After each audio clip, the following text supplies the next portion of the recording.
सम्राट कहानी टीवी। एक बार की बात है, एक नगर में धनिया नाम का लालची बनिया रहता था।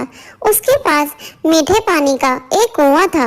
वह अक्सर ही सीधे साधे लोगों को अपनी चतुराई से लूटा करता था। एक दिन सीधे ब्राह्मण ने कुएं को खरीदने की इच्छा जताई। बनिए को ब्राह्मण का प्रस्ताव पसंद आया।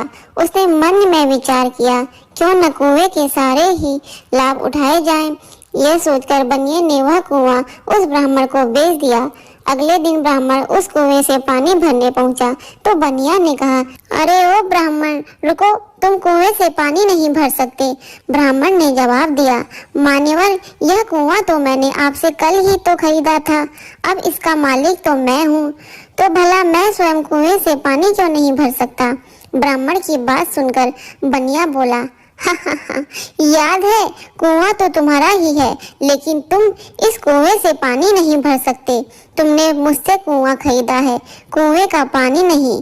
कुएं का पानी तो मेरा है। तुम केवल कुएं के मालिक हो, मैं कुएं के पानी का मालिक हूँ। अगर तुम्हें कुएं से पानी चाहिए है तो एक बाल्टी पानी के लिए 50 रुपए लगेंगे। यह सुनकर ब्राह्मण बहुत दुखी हुआ। ब्राह्मण दुखी मन से राजा के पास पहुंचा। उसने अपनी सारी बात राजा को बताई। राजा ने सारी बात पर ध्यान से सुनते हुए बनिया को बुलाया और पूछा, क्यों भाई बनिए, जब ब्राह्मण ने तुमसे कुआं खरीद लिया तो फिर तुम कैसे मालिक हुए कुएं के। राजा की बात सुनकर बनिया बोला, ब्राह्मण ही कुएं का मालिक है महाराज, लेकिन ब्राह्मण ने मुझसे केवल कुआं खरीदा है। उस कुएं का पानी का मालिक तो मैं ही हूँ। राजा बनिया की बेईमानी को समझ गया। उसने बनिए से पूछा, वह कुआं तो ब्राह्मण का है ना, और उस कुएं का पानी आपका है। राजा की बात सुनकर बनिया बड़ा खुश हुआ और खुश होकर बोला, जी महाराज। अब राजा बोले, जब कुआं ब्राह्मण ने खरीद लिया और कुएं का मालिक जब ब्राह्मण है, तो आपने अपना पानी ब्राह्मण के कुएं में क्यों रखा हुआ है। आप अपना सारा पानी वहां से निकाल लें। जब तक पानी की एक भी बूंद उस कुएं में रहेगी, आपको प्रतिदिन किराए के तौर पर 50 रुपए देने होंगे।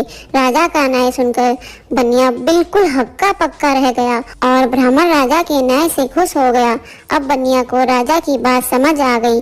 वह समझ गया कि उसकी बेईमानी अब राजा के सामने खुल गई है। अब बनिया राजा के चरणों में गिरकर माफी मांगने लगा। मुझे क्षमा कर दीजिए महाराज, मुझसे बहुत बड़ी गलती हो गई। मैंने लालच में आकर ऐसा अपराध किया है और मैं भविष्य में ऐसा कभी कोई गलत काम नहीं करूँगा। बनिए की बात सुनकर राजा बोला, इस बार तो मैं तुम्हें माफ कर रहा हूँ, लेकिन दोबारा किसी को इस तरह परेशान किया तो कारागार में डाल दूंगा। राजा के न्याय से ब्राह्मण को न्याय मिला। ब्राह्मण राजा की जय जयकार करता हुआ महल से बाहर अपने घर आ गया।